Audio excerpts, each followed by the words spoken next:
Good morning, dear students. My name is Mohit and I'm your mathematics teacher. So, our today's topic is rounding off the numbers. Sometimes you even heard about it that when you go to the market or the shop and you buy something, suppose the cost is 289. For example, the cost of anything that you buy from the market is 289. And what you do, you usually pay around 290. You can see this. You pay about 290 and you just left 1 rupee. Why? Because you say, okay, it's the round of money is about 290 in your aspects. Okay, so basically you rounded off the value by 10. Okay, sometimes we have to round off the value by 100, maybe of thousands, like this way. So in this topic we are actually going to study what is rounding off. Let's start. So there are 3 types of rounding off, or maybe 4 types. There are so many, but we will study 3 types, like rounding off nearest to tens, nearest to hundreds, or nearest to thousand. So 3 types of rounding off we will study in this topic. Now first of all, let's talk about rounding off nearest to tens. What is this? If I say that you have to round off the number like 54 nearest to 10. So what you will do? Nearest to 10 means there should be 0 in the last ones place. So what we do, that if you are rounding off nearest to 10, so you have to see whether when you will divide it by 2 you will get 5. Whether the number is greater than 5 or smaller than 5, it depends on.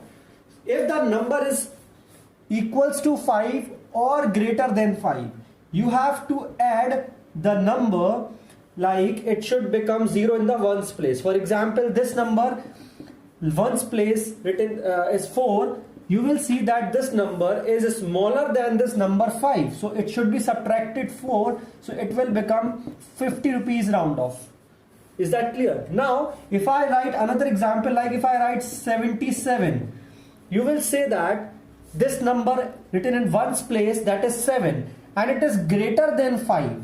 So we will write it 80 by rounding off. Even if it is written like 75, then also we have to write it 80. Why? Because this ones place number should be 5 or should be greater than 5. In both the conditions we have to add.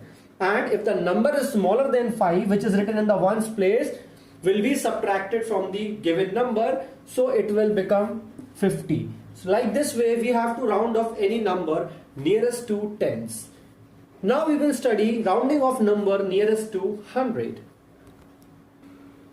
To round off any number nearest to 100, we have to check whether the number is 50 or greater than 50 or smaller than 50.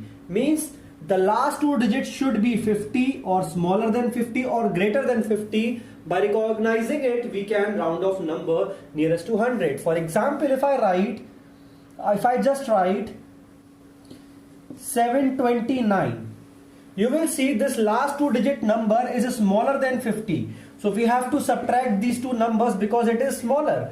So it will become 700. It is rounded off nearest to 100.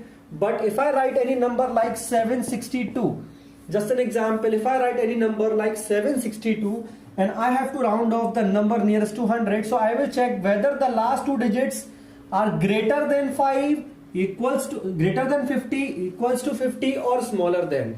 You will see that this number 62 is greater than 50. So we have to add the number, so it will become 00. So definitely we can write this number will be 800 because we have to add some number, so it will become 0 at the last 2 digits, so it will become 800. Like this way we can round off the number. Now if I give you another example, like I have written a number, like for example it's written 450. It's written 450, and here I have written 451. Here I have written 449. Now understand this. We are rounding off the number nearest to 100. So it should be 50, it should be greater than 50 or smaller than 50. So at the last two digits you will see over here, this number is greater than 50. So we will write it 500 because we are rounding off nearest to 100. This number is exactly equals to 50. So again we can also write this number as 500. But here you will see this number is just smaller than 50. This number just smaller than 50. So this two digits. So what we will do, we can write it 100. Why? Because we are rounding off the number nearest to hundreds. So these are the answers. Now I hope that you understood this topic very clearly. So if we have to round off the number nearest to 1000, what we have to do?